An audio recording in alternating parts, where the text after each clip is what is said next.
Oke anak-anak, Pak Ari lanjutkan ya.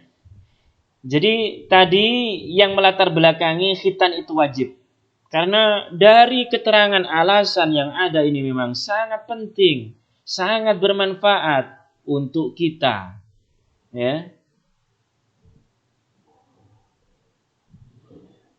Khitan menurut ulama yang lain dihukumi sunnah. Kenapa? Menurut Imam Malik, Imam Hanafi, dan Hasan al-Ash'ari ini menyatakan orang yang berkhitan ketika kita melaksanakan khitan hukumnya sunnah. Artinya jika dilaksanakan mendapatkan pahala, tidak dilaksanakan tidak mendapatkan dosa atau tidak mendapatkan apa-apa. Menurut Imam Malik, sunnah kalau ditinggalkan berdosa. Sunnah tapi kalau ditinggalkan berdosa karena saking pentingnya khitan.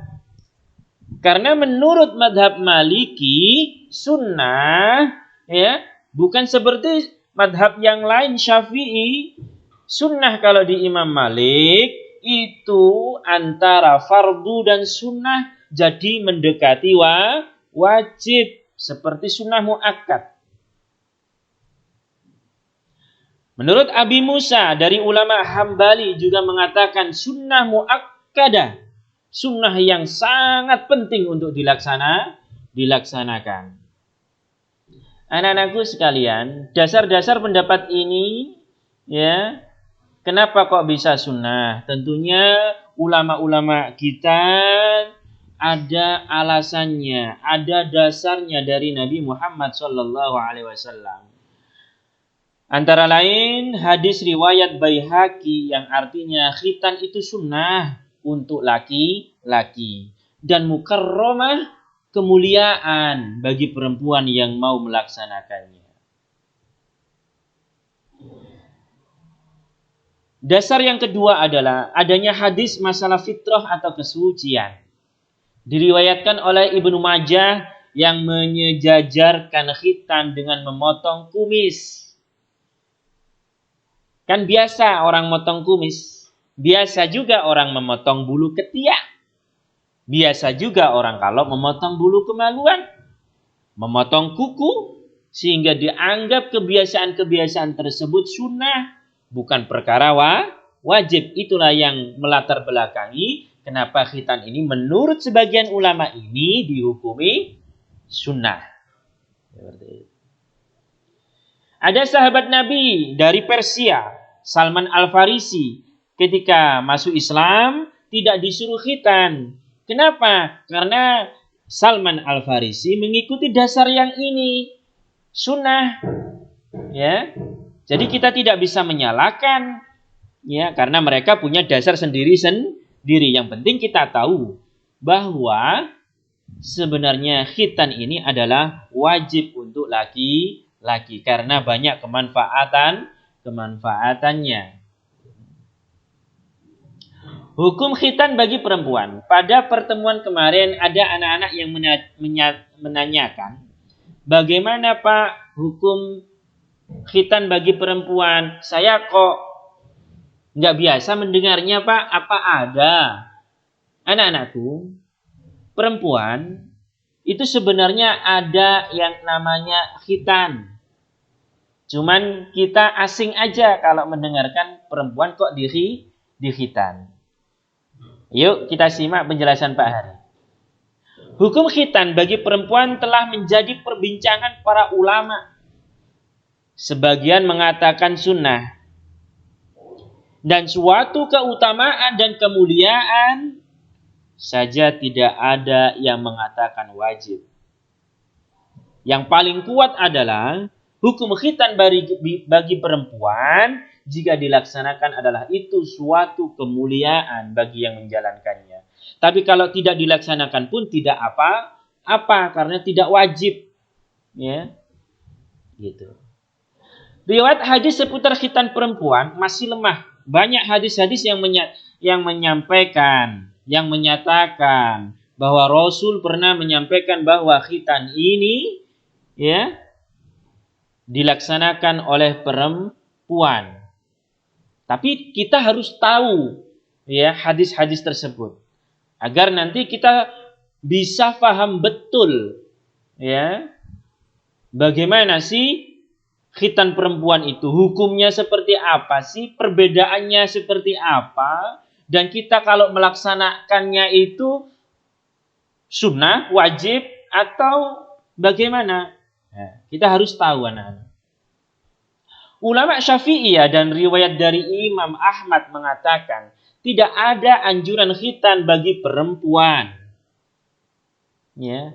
Hadis populer tentang khitan perempuan ini yang melatar belakangi kenapa adanya khitan perempuan. Adalah hadis Ummi Atiyah radhiyallahu anha. Rasulullah bersabda kepada Ummi Atiyah, "Wahai Ummi Atiyah, berkhitanlah dan jangan berlebihan." Artinya tidak boleh melebihi hal-hal yang secara medis membahayakan. Sesungguhnya khitan lebih baik bagi perempuan dan lebih menyenangkan bagi suaminya. Hadis riwayat Baihaqi dari Dahak bin Qais. Abu Dawud juga meriwayatkan hadis serupa. Namun riwayatnya dhaif atau lemah dan tidak ada yang kuat. Anak-anakku sekalian, keterangan yang menyampaikan, menjelaskan tentang khitan perempuan ini juga dijelaskan oleh Ibnu Hajar dalam kitab Tahlisul Khabir. Sebagian ulama mengatakan bahwa perempuan timur, kawasan semenanjung Arab sana, itu dianjurkan khitan anak-anak. Ya, dianjurkan karena saking pentingnya menurut mereka dengan dasar-dasar tadi. Nah, sedangkan perempuan barat, kawasan Afrika, tidak diwajibkan khitan. Kenapa tidak diwajibkan? Tentu ada alasannya. Karena tidak mempunyai kulit yang perlu dipotong atau yang mengganggu atau menyebabkan perempuan tidak nyaman. Pak, saya kok penasaran Pak, bagian mana sih Pak jika wanita itu melakukan khitan? Oke, Pak Hari jelaskan. Menurut Imam Mawardi, bahwa khitan pada perempuan yang dipotong adalah bagian kulit yang berada di atas, vagina perempuan yang berbentuk mirip jengger ayam. Itulah yang dipotong. Sedangkan yang dianjurkan bagian yang dikhitan untuk perempuan adalah memotong sebagian kulit tersebut.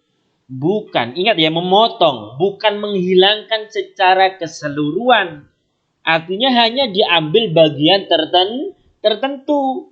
Tadi loh, kulit yang berada di atas vagina perempuan yang berbentuk mirip jengger ayam. Nah, menurut Imam Nawawi, anak-anak, khitan pada perempuan adalah memotong bagian bawah kulit lebih yang ada di atas vagina perempuan. Nah, pada penerapan khitan perempuan banyak kesalahan yang dilakukan, yakni terlalu berlebih-lebihan dalam memotong alat vital perempuan. Padahal tadi Nabi menyampaikan di hadis yang terdepan tadi, dilarang berlebih-lebihan dalam khitan. Ya. Dikutip dari Dr. Muhammad bin Lutfi As-Sabak dalam bukunya tentang khitan, bahwa kesalahan fatal dalam melaksanakan khitan perempuan banyak terjadi di Sudan, di luar sana, dan Indonesia. Apa Pak kesalahannya? Kesalahannya adalah pemotongan tidak hanya kulit bagian atas alat vital perempuan, tapi juga memotong hingga semua daging yang menonjol pada alat vital perempuan. Ya, termasuk klitoris, sehingga yang tersisa hanya saluran kencing dan saluran rahim. Lah, khitan model ini pada masyarakat Arab terdahulu disebut dengan khitan Fir'aun. Ya. Nah, Anak-anakku sekalian,